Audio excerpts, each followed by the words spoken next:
नमाज पडतानाच पडला बॉम्ब।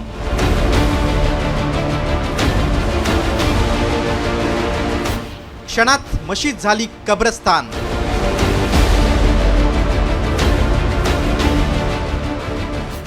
75 नागरिकांच्या मृत्यूनं हादरलं जग।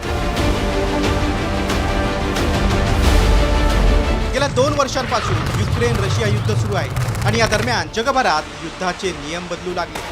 आता युद्ध सीमेवर नाही तर नागरी भागात केलं जातं। इस्रायल इराण युद्ध दरम्यान देखील त्याची प्रचिती आली। सैनिकच नव्हे तर सर्वसामान्य नागरिकांचा बळी जातोय।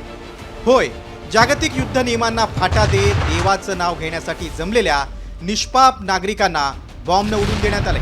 यात 1-2 नाही तर जवळजवळ लहान मोठ्यांसह 70 ते 75 जणांचा मृत्यू झालाय।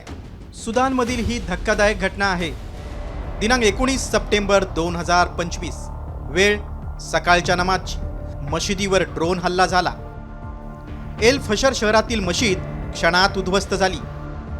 ड्रोन बॉम्बस्फोटात 70 ते 75 नागरिकांचा मृत्यू झाला। RCF नावाच्या अर्धसैनिक गटाचा हा हल्ला होता। सुदान गेल्या काही वर्षांपासून गृहयुद्धानं संकटात आहे।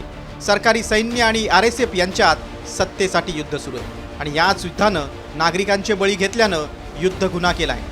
संयुक्त राष्ट्र आणि जागतिक मानवाधिकार संघटनांनी या भ्याड हल्ल्याचा तीव्र शब्दात निषेध केलाय।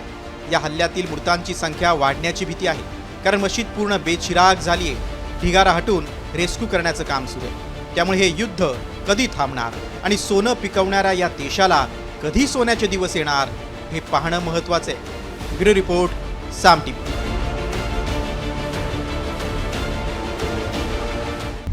आता isakal.com आहे देशातील नंबर 1 ची मराठी न्यूज वेबसाईट। प्रत्येक अपडेटसाठी isakal.com ला नक्की भेट द्या।